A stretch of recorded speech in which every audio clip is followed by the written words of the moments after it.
अस्सलाम वालेकुम नाजरीन, हम जुड़े हैं आपके साथ और इस वक्त हमारे साथ है एमएलए कोकरनाग ज़फ़र अली खटाना, जिनसे हम बात करेंगे कि जो असम्बली का सेशन रहा ये किस तरह का रहा और मसाइल कितने हल हुए और ख़ासकर जो अपोजिशन ने सरकार पर इल्ज़ामात की, कई बार बारिश की, क्या वो इल्ज़ामात सही थे, इनको कैसा लगा कि वो इल्ज़ामात लगाने किस कदर बीजेपी जो लगाए वो जायज़ थे या नहीं थे, इनसे ही हम पूछेंगे। अस्सलाम वालेकुम। अस्सलामुअलैकुम जी, वालेकुम सलाम। खटाना साहब, बताइए, पहले सेशन आज आखिरी दिन रहा और इन जितने दिन ये असेंबली का सेशन चला, क्या कुछ कहना चाहेंगे? बहुत छोटा सा मुख्तसर सेशन था, लेकिन मैं समझता हूँ कि बहुत मुख्तसर सेशन में बहुत बड़ा काम हुआ। काफ़ी सारी चीज़ें जो थी वो इस इतने छोटे से मुख्तसर सेशन में, और जिससे मैं बड़ा मुतमिन हूँ।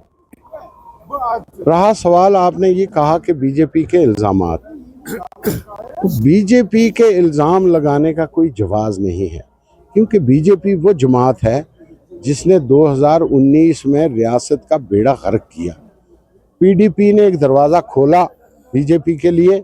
अगर पीडीपी, मैं एक दिन देख रहा था एक बयान बीजेपी के स्पोक्स पर्सन का कि उन्होंने कहा कि पीडीपी के साथ मिलकर हुकूमत बनाने का हमारा सिर्फ मकसद यही था कि हमने रियासत से 370 को ख़त्म करना है, रियासत के हकूक़ को ख़त्म करना है, पामाल करना है। और बीजेपी वाले किस मुंह से ये बात कहते हैं, मुझे समझ नहीं आती है कि वो इनके हित की बात करेंगे। बीजेपी वाले ऐवान के अंदर आकर ये बात कहते हैं कि 370 ख़त्म करना जायज़, 35A ख़त्म करना जायज़, ज़मीनों पर हमारे हकूक़ न रहें, हमारे नौजवान बेरोज़गार रहें, यहाँ यूपी बिहार बनाना चाहते हैं।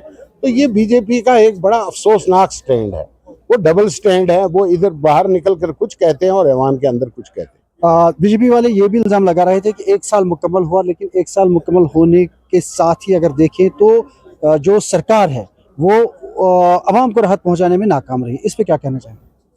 देखिए, सरकार आवाम को राहत पहुंचा रही है। सवाल इस बात का है कि हाँ जी, हमें कहते हैं हमारा मैनिफेस्टो जो है वो 5 साल के लिए मैंडेट मिला है उमर अब्दुल्ला साहब को। धीरे धीरे करके आप देख रहे हैं कि किस तरह की रुकावटें लेफ्टिनेंट गवर्नर की तरफ से हर मामले में एक टांग अड़ाई जाती है और काम करने नहीं दिया जा रहा है उमर अब्दुल्ला साहब को। अब ये है कि जो मैनिफेस्टो था हमारा, उस मैनिफेस्टो को पूरा करने के लिए रियासत का होना बहुत ज़रूरी, और चूंकि प्राइम मिनिस्टर साहब ने और होम मिनिस्टर ने फ्लोर ऑफ द हाउस ये कहा था कि जैसे इलेक्शन हो जाएंगे रियासत को बहाल कर दिया जाएगा, तो उसी नज़रिए को जहन में रखते हुए, उस बयान को जहन में रखते हुए हमारा मैनिफेस्टो अमल में आया था। अब चूंकि रियासत अभी बहाल नहीं हुई, उसका दर्जा, वो हमारे साथ झूठ किया उन्होंने, ये वादा खिलाफी हुई, तो उसके चलते धीरे धीरे इंशाअल्लाह ताला हमारा जो मैनिफेस्टो है हम उसके ऊपर बड़ी संजीदगी से ये हुकूमत सोच रही है, और धीरे धीरे इंशाअल्लाह 5 साल के बाद आप ये सवाल हमसे करेंगे कि आपके मैनिफेस्टो में ये दिया था वो नहीं हुआ।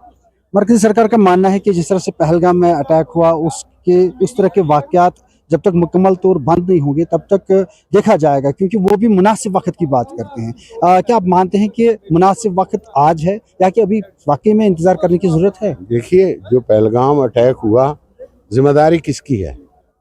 सिक्योरिटी, लॉ एंड ऑर्डर किसके पास है? पहलगाम अटैक तो मैं ये समझता हूँ कि एक ऐसा एक था कि कश्मीरी के रोज़गार के ऊपर प्रहार था, और फॉर द फर्स्ट टाइम ऐसा हुआ है कि एक आम मजदूर का रोज़गार भी छीनने के लिए आज अननेसेसरी तौर के ऊपर कई हमारी ऐसी डेस्टिनेशन है, टूरिस्ट जहाँ जाना चाहता है, नौजवान हमारे वहाँ काम करना चाहते हैं, लेकिन उनको अननेसेसरी तौर पर बंद किया हुआ है। ये एक सोची समझी कहानी के तहत मुझे लगता है। आप भी टूरिस्ट प्लेसेस जहाँ पे बहुत सारे हैं कोकरनाग इलाके में, तो वहाँ आते हैं क्या? वहाँ की डेस्टिनेशन जो भी है, जो सियाती मकामात है, वो खोले गए हैं या कि अभी भी बंद है? देखिए, वो बंद कर दिए गए थे, उनमें से बड़ी मुश्किल से मिन्नत समाजत करके कोकरनाग को हमने खोला है, लेकिन एक बड़ा टूरिस्ट डेस्टिनेशन जो हमारा सिंथन टॉप है उसको अभी तक इन्होंने नहीं खोला है, जहाँ पर कम से कम 300-400 बच्चे और पढ़े लिखे बच्चे जो हर साल वहाँ अपना रोजगार कमाते थे, वो आज बिल्कुल बेकार और रो रहे हैं। तो किस कदर वहाँ रोजगार पे असर है और मुतासिर लोग हो रहे हैं? बहुत बड़ा असर है। देखिए मैं आपको बताऊंगा, किसी ने लोन लेकर 5 लाख 10 लाख, कोई ने स्नो वो साइकिलिंग ली हुई थी, वो स्नो स्कूटर जो होते हैं, किसी ने होटल के लिए वहाँ छोटा मोटा अपना वो किया था, कईयों ने गाड़ियां ली थी लोन के ऊपर। आज वो बेचारे इस कदर मजबूर हैं कि वो लोन की किस्त नहीं भर पा रहे हैं। तो खटाना साहब हमें बताइए कि आखिर में क्या कुछ सरकार करने जा रही है जिससे लोग भी मुतमईन हों और अपोजिशन के जो सवालात हैं उनमें भी कमी आए?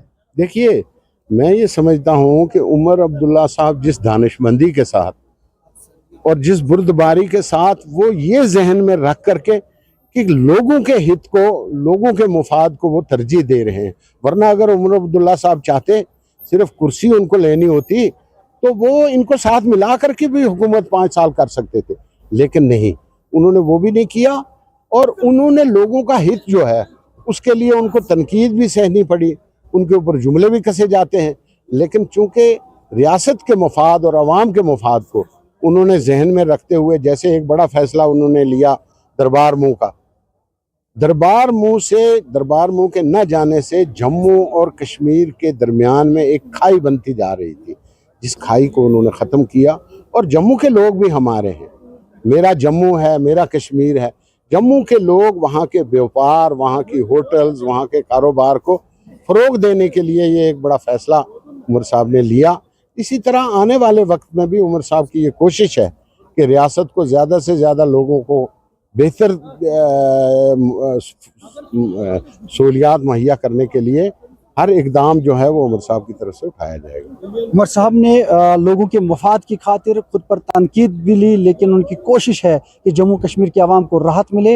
ये कहना था एमएलए कोकरनाग जफर अली खटाना का, जिनका मानना है कि सरकार अब अगले 5 वर्ष तक जो उनको मैंडेट मिला है लोगों की तरफ से, उस मुद्दत तक अवाम तक वो तमाम राहत पहुँचाई जाएगी जिस राहत का सरकार ने वादा किया था। हमें इजाज़त दे, अल्लाह निगहबान।